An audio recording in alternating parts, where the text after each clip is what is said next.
안녕하세요, 블랙선입니다. 주춤하던 미국의 3대 지수가 또다시 큰 폭으로 하락을 했죠. S&P 500 지수는 1.26% 하락했고 나스닥 지수도 2.26%나 밀리면서 여전히 불안한 시장의 모습을 반영했습니다. 러시아의 우크라이나 침공이 더 악화되고 있는 점도 미국 증시를 압박하는 원인이고요. 최근에 연준 인사들의 다소 매파적인 발언들이 시장을 불안하게 만들고 있는데, 어제는 비둘기파로 분류되어 오던 라엘 브라이너드 미국 연준 부의장의 발언이 미국 증시를 뒤흔들어 놓은 것 같습니다.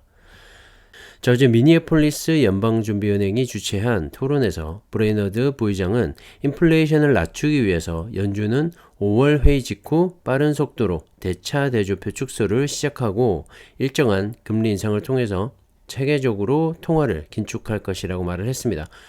그러면서 더 강력한 조치를 취할 준비도 되어 있다고 밝혔는데요. 빅스텝을 의미하는 거겠죠. 한 번에 0.5%포인트의 이 금리 인상도 충분히 가능하다는 점을 다시 한번 시사를 한 것 같고요. 무엇보다 잠시 잊고 있었던 이 대차 대조표 축소, 즉 양적 긴축을 다시 한번 얘기하면서 시장은 좀 더 충격을 받은 것 같습니다. 사실 양적 긴축 얘기는 지난번에 파월 의장이 이미 했던 말인데요. 지난 1월 FOMC 회의 이후에 파월은 상당한 규모로 대차 대조표를 줄여나가겠다고 하면서 이 금리 인상 뒤에 시작될 것이며 지난번보다는 더 빨리 움직일 것이다 라고 언급을 했었죠. 하지만 이 구체적으로 언제부터 시작을 하겠다는 말은 없었는데요. 이번에 브레이너드 부의장의 발언에서 우리는 힌트를 얻을 수 있을 것 같습니다. 5월 FOMC 회의 직후에 빠른 속도로 줄여나가겠다고 발언한 부분에서 파월의 대차 대조표 축소 발언 이후에 좀 더 구체적인 시점을 언급하면서 시장은 이 조만간 양적 긴축을 시작하겠구나 하는 사실을 새삼 인지하게 되면서 시장은 얼어붙었고 금리 인상에 더 민감한 기술주 중심의 이 나스닥 지수가 좀 더 큰 폭으로 하락을 한 것 같습니다.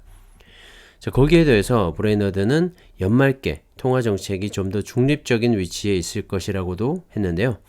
지난 3월 FOMC 회의 후에 나온 점도표를 보면 연말 금리 전망치의 중앙값이 1.9%입니다. 여기에 양적 긴축을 더하게 되면 기준금리는 2%대 중반까지도 바라볼 수가 있겠죠. 양적 긴축은 이 보유한 채권을 매각하고 시중에 자금을 회수하는 방법이기 때문에 금리 인상보다는 좀 더 강력한 인플레이션 억제 정책이죠. 이런 연준의 보유자산 축소는 금리 인상에 효과를 낼 수가 있기 때문에 현재 강력한 인플레이션을 잡는데 효과적일 겁니다. 이렇게 잠시 잊고 있었던 양적 긴축 얘기와 함께 0.5%포인트 인상의 이 빅스텝까지 언급을 하면서 어제 증시는 전반적으로 좋지 못했고요. 사실 지난 1분기 동안의 주가 조정으로 금리 인상에 대한 우려는 어느 정도 해소를 한 것 같은데 양적 긴축에 대한 부분은 소화를 다 못하고 온 것 같기도 합니다.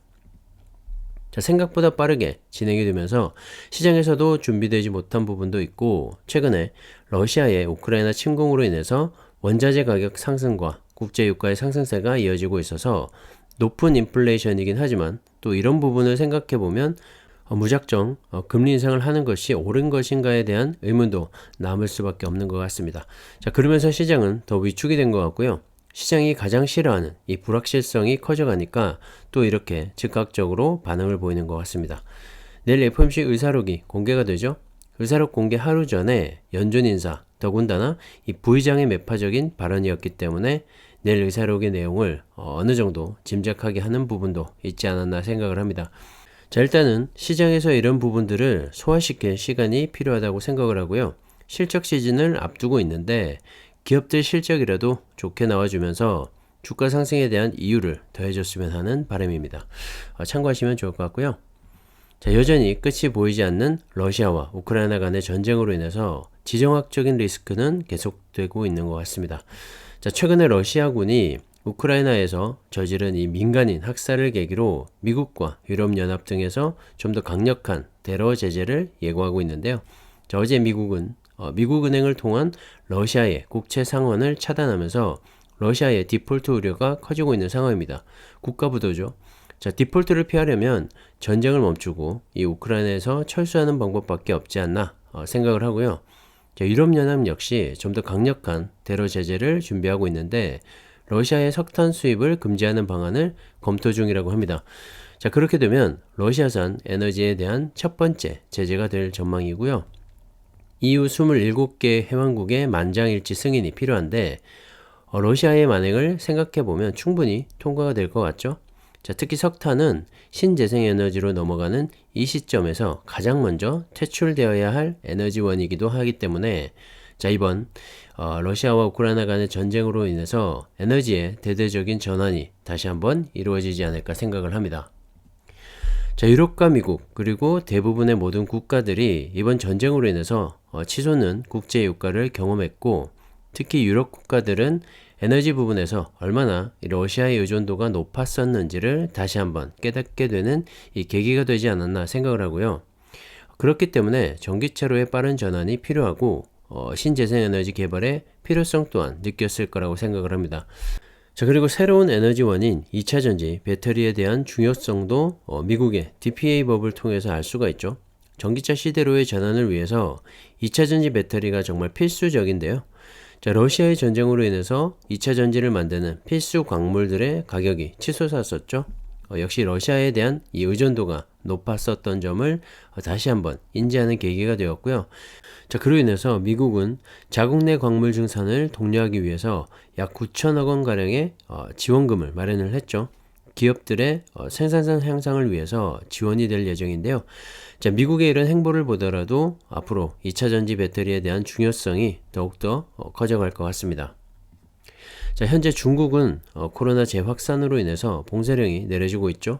특히 상하이 지역은 동서로 나눠서 각각 4일간 총 8일 동안 단기 봉쇄를 기획했지만 어제 다시 봉쇄 해제일인 5일 이후에도 전 도시가 계속 봉쇄가 된다고 밝혔습니다. 자, 확진자가 증가하고 있는 추세인데요. 자, 그로 인해서 공장은 셧다운이 된 상태죠. 테슬라도 이 상하이 봉쇄로 인해서 셧다운 여파가 생각보다 장기화될 것 같고요. 자, 그나마 다행인 건 독일의 신규 공장이 이미 돌아가기 시작했고 이어서 내일이죠.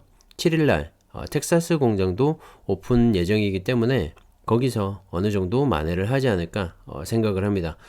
자, 어쨌든 경제 수도인 이 상하이의 봉쇄 조치가 장기화되면서 중국은 경제적으로 타격을 받을 수밖에 없고요.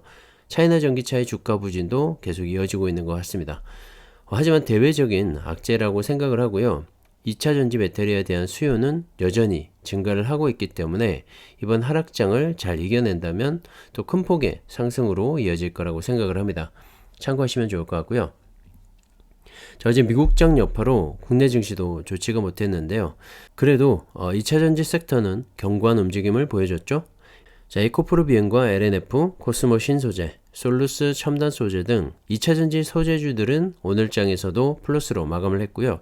이들 기업들이 속해 있는 이 타이거 2차전지 테마와 코덱스 2차전지 산업도 크게 밀리지 않고 약보합 수준으로 마감을 했습니다. 역시 2차전지 섹터가 정말 강하다는 걸 한 번 더 확인을 했고요. 테슬라와 함께 나스닥 지수가 많이 빠지긴 했지만 국내 2차전지 관련주들의 힘을 보여준 것 같습니다. 여전히 매력적이라고 생각을 하고요. 자, 지금 전기차는 없어서 못 팔고 있는 상황이죠. 2차전지 배터리의 수요는 더 큰 상황입니다. 자, 시대의 변화에 하루빨리 올라타셔서 좋은 투자하셨으면 좋겠고요. 어떤 분들이 많이 올랐기 때문에 떨어지길 기다렸다가 매수한다고 하시는데요. 뭐 그건 개인적인 선택이니까 그렇게 하시면 되겠죠. 하지만 언제 오르고 언제 떨어질지 알 수가 있나요? 아무도 모르고 맞출 수도 없습니다. 자, 다만 우리가 할 수 있는 건 이 변화하는 산업의 흐름을 잘 읽고 그 흐름에 올라타는 게 아닌가 생각을 하고요. 자, 최근에 국내 2차전지 관련주들의 반등이 큰 편이죠. 반등이 오기 전부터 2차전지에 대한 투자를 항상 권해드렸고 오르고 있는 지금 시점에서도 여전히 추천을 드립니다. 자, 겨우 1-20% 수익 보고 파실 거라면 제 영상은 시청하지 않는 게 좋을 것 같고요. 제가 지향하는 투자는 이 산업의 변화에 편승을 해서 최소 5년에서 10년 이상 꾸준히 투자해도 괜찮을 그런 투자를 하는 겁니다. 자, 어느 시점에 제 영상 하나만으로 주가를 판단할 수는 없고요. 제가 추천드리는 종목들은 그저 꾸준히 분할 매수로 수량을 늘려가시면 좋을 것 같습니다. 하지만 어디까지나 제 영상은 참고만 하시고요. 각자의 신중한 판단으로 결정하시면 좋을 것 같습니다. 자, 오늘은 여기까지 하겠습니다. 감사합니다.